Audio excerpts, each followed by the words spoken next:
Iron Man Armor Wars is by far my favorite Iron Man story. It shows a very desperate Tony Stark acting on his morality in a very concerning way.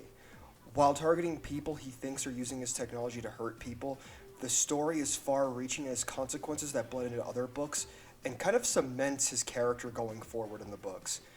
This change lasted and still lingers with the character, but with that being said, hello, I'm the MCU man and welcome to the True Believer. Join me as I go into how Armor Wars is adapted and the speculation to how it will be in the upcoming film. And we're starting off with Iron Man 1994. This version of Armor Wars is, in my honest, humble opinion, the best adapted, doing things I think better than the book. This is pretty much the same story beats, and it does it in incredible fashion with a Nick Fury confrontation and Hawkeye replacing Steve Rogers in the story, which I thought was fitting. But to be honest, I think him fighting Steve was better. I'm just saying it was kind of cool. And to switch it up for Hawkeye makes sense because it's making reference to the two being former adversaries. But that's neither here nor there because we really get strong performances and really fun action. The show brought the story to life in a way that I think the next version hasn't, but more on that later. After we see Justin Hammer replace Edwin Cord as the evil businessman, and Firepower is once again the main villain, yes, I know Firepower, the story ends almost the same way, with the exception of that creepy nightmare Tony Stark had in the epilogue, but all in all, good shit. I think overall, if you want to dig into Iron Man Armor Wars, Iron Man 94 is the best place to do it. And I would say I like this version, like I said before, much more, if not just as much as the book. Iron Man Armored Adventures is the next one that we're looking at. I think this is probably the best Iron Man show as it showcases Iron Man's lore and his villains in new and interesting ways while having a new spin on the characters and the world that he inhabits. Stark Solutions is a really cool callback, and one Tony had after Stark Fujikawa acquired Stark Enterprises. But useful Iron Man trivia aside, they once again adapt Armor Wars here.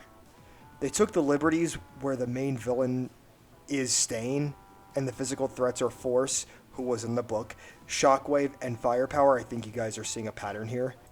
And like the book, Tony tries to sue for the armor, but can't because that means the armor's specs would be a matter of public knowledge. So Tony turns to using these things called negator packs when fighting the guardsmen.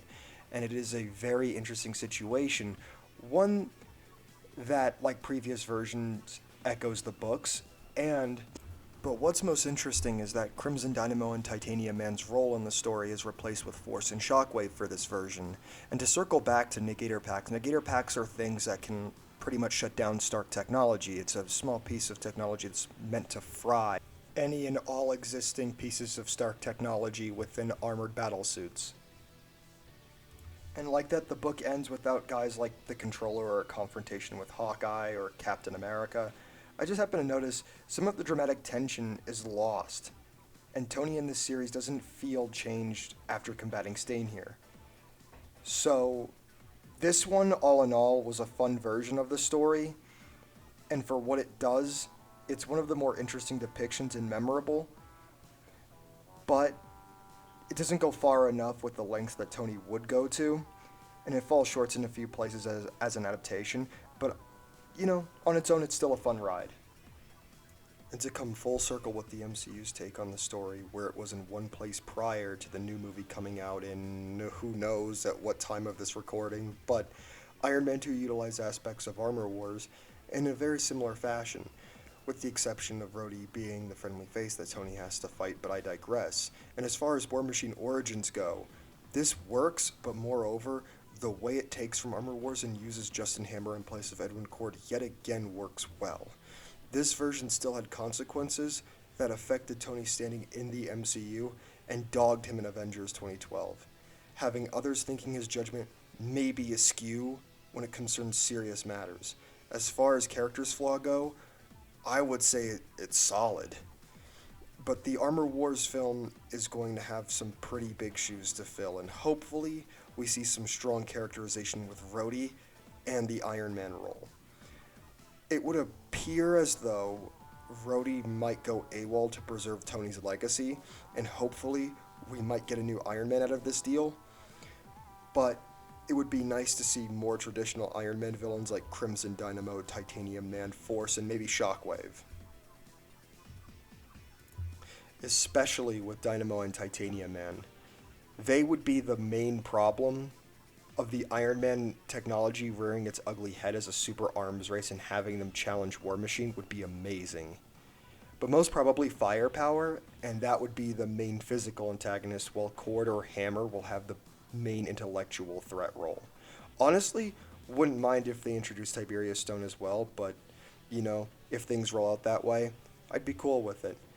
The things that could reverberate from Rhodey's decision would be great for world building, especially if he wants to be the new Iron Man. And with that being said, I'm going to call it here, folks.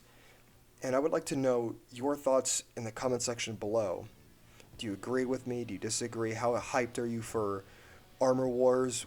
What do you want to? What are you expecting? And like and subscribe for more content. Thank you guys so much for your time. See you later, true believers.